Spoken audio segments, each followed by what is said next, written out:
মূল্যায়ন। কলমে সোনালী মুখার্জি। বন্ধুর জন্মদিন থেকে ফিরে তুতুল গিয়ে সোজা ঠাম্মির ঘরে বসে পড়ে। রাগে তুতুলের গাল লাল। ওর ভালো নাম উপাসনা মিত্র। ক্লাস 4। বাবা মা ঠাম্মি নিয়ে পরিবার। বাবা মা দুজনেই চাকরি করেন, তাই তুতুলের আবদার অভিযোগ সব তার ঠাম্মার কাছে। তুতুলকে বসে থাকতে দেখে ওর ঠাম্মা অঞ্জলি দেবী পাশে গিয়ে বসেন। দিদি ভাই, মন খারাপ কেন?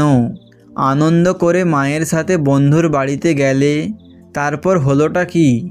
কান্না জড়ানো গলায় তুতুল বলে, কেউ আমায় ভালোবাসে না ঠাম্মা। তুমি জানো, আমার বন্ধুকে ওর পিসি একটা খাঁচা সমেত টিয়া পাখি উপহার দিয়েছে। পাখিটা সুন্দর শিস দেয়। আমিও একটা পাখি চাই। মা বাবাকে বলতেই ওরা বলল, পাখি আটকে রাখা উচিত নয়। বাবা মা ঠিকই বলেছে দিদিভাই। ওহো ঠাম্মা, তুমিও ওদের মতন কথা বলছো। অভিমানী তুতুল চলে যেতে চাইলে তার ঠাম্মা তাকে নিজের কোলে বসায়। আচ্ছা দিদিভাই, যদি তোমাকে অনেক পাখি উপহার দেই, তাহলে সারা জীবন তাদেরকে যত্ন করতে পারবে তো? চকচক করে ওঠে তুতুলের চোখ। হ্যাঁ পারবো। বেশ, তাহলে তোমার উপহার জন্মদিনে পাবে। 2 মাস কেটে গেছে। আজ তুতুলের জন্মদিন। ঠাম্মা তুতুলকে নিয়ে বাগানে যায়।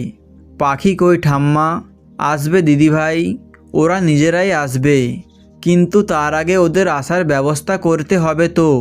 কিছু গাছের চারা হাতে তুলে দেয় তুতুলের ঠাম্মা তার হাতে। দিদিভাই, এই গাছ যত বড় হবে তত বেশি করে পাখি আসবে, তোমার বন্ধু হবে। জোর করে আটকে রাখতে হবে না।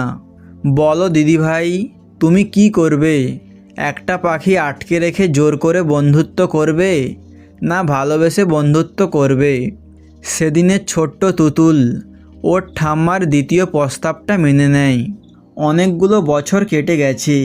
ঠাম্মা আজ নেই, কিন্তু তুতুলের মধ্যে ঠাম্মার দেওয়া সেদিনের সেই মূল্যবোধ, সেটা আজও জীবিত। তাই তো আজ তুতুল চলছে ওর বাবা মায়ের সাথে একজন পরিবেশপ্রেমী হিসেবে পুরস্কার আনতে।